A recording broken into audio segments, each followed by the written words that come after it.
So, and mentioning, a weaker body part that's been brought up tremendously. That was one of the things that was spoken of me.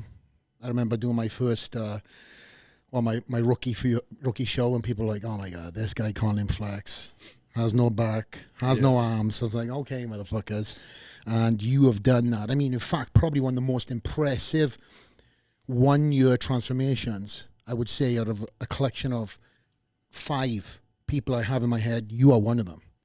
That dramatic difference you've done in that 1 year. What did you do in that 1 year? I mean, we were talking earlier. One of the good things that came out of COVID was you had nothing else to do. It was the year of COVID. So I literally had 6 months of just like working out in a basement for a while, had to get creative, didn't have a lot of weight, which forced me to like properly contract, build the mind muscle connection. And I was also purposefully doing that, trying to build that. I actually started posing my back, which I never did before, built more mind muscle connection. And I think for a lot of years, I had a lot of injuries and like pains and aches and was doing more shows. And that was my first year where like I had a full off season, no travel because of COVID. And I was just like stuck training with nothing else to do. And I just slept and ate like a bodybuilder, as I should. But, life is busy. There's more to life still sometimes, Well, the difference is, sorry, Chris, kind of.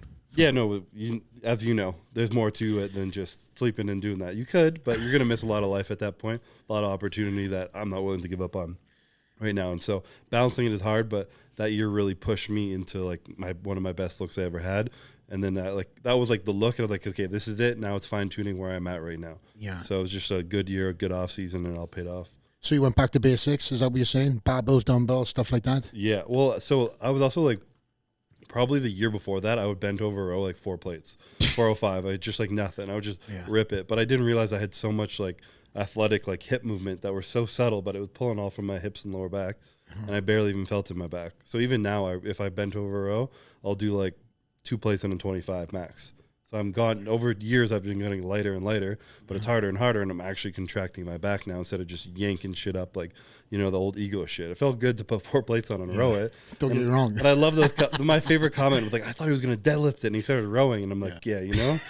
But I've had to leave that little ego aside and do it properly now. So it paid off though. I hear you about the ego. We trained today, guys, and it was nothing better for me. And we spoke about this when we were training, walking into the gym, especially when you've got guys who are trying to beat you at your own craft. And it's like, you can try, but I'm still going to get them reps out. Yeah. And then today, me and you trained for the first time in a number of years. And you picked it up and you were like, oh my God, this is heavy. I was like, yes, okay. Even though I'm retired, I feel good. I got him. And then you was like, okay, let's put some more weight on. I was like, oh, here we go. Me. But anyway, you've got to see the YouTube to see what happened. Did Chris kick my ass or did I kick Chris's ass? We were gentle with each other. We were gentle. I'll come back in my full off season and then I'll try and put you to shame. Yeah, he did grab my cheeks a few times. So that was a cute set. Yeah. Good job. No, we do love training together, and I do love spending time with you, because one of the reasons, and multiple reasons, why I've been, very vocal over the years, as well as, on the phone, text messages, about my love for you and how proud I am, is because you have a lot of responsibility, whether you went out to seek this, or it just fell in your lap, or whether you've seen it and you nurtured it and you are where you are today. I think the last time I checked, you're at 70 million followers, which is unbelievable. It's crazy. 17 million people click no idea why on that follow button. Yeah. I think my mum hit that follow button a few times, but she blends into that 17 of yours. Yeah. But nonetheless, 17 million, my friend, and that, as I said, comes with a lot of responsibility and a lot of just again, you are the badge of honor for everything you do, not just for your sponsors, but also the sport. And I've said this, that you are the face of the sport. At one point in time, I was flying the flag for the division, flying this flag around the world. Both of us were. And then you had this incredible breakthrough. Like, we were all at one point in time, even playing fields with social media, like a few million off or whatever. I know that's a lot for some people watching, but where we're at is kind of like a few million off, and then all of a sudden, poof. What was it that you think that catapulted you to that next level? I I really don't know like the secret to it. I think it's like a perfect storm of a lot of stuff that I'm very blessed and grateful that it came into my life, because I have no secret formula to it at all. You know, I think I just focused on staying true to who I was always. And I think I'm a different than the typical bodybuilder. I'm not as like crazy, intense, like killer, like, you know, like trying to kill everyone, beat everyone. I'm just like a little more laid back, a little more relaxed. And I'm just like, I'm going to be myself and I'm going to showcase it. Yeah. And I don't think at my point when I came into the league, many people were doing like the whole influencer YouTube side of it and competing at a high level. All bodybuilders were like, I'm a bodybuilder. I'm not a YouTuber. I'm not going to YouTube.